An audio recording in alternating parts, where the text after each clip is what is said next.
So to start out, I would like to ask each of you if you could give just one piece of advice to somebody who was getting started in the diploma program, what would it be? And then once we go around the room with that, we're going to go a little more in depth into some other ways you tackled your studies.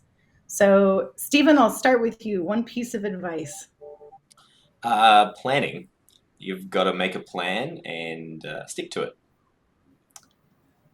All right, fair Short and enough. sweet. Allison, what do you have to say? Find a study group and use them for support throughout the journey as much as you can. It will help you be accountable. It'll make it a little bit more fun, and you'll make some really great lifelong friends while you're at it. Good advice. Craig, what about you? I would say be calm and study. This is totally, you've got 5 people in front of you that felt overwhelmed at times, and you'll probably feel overwhelmed at times.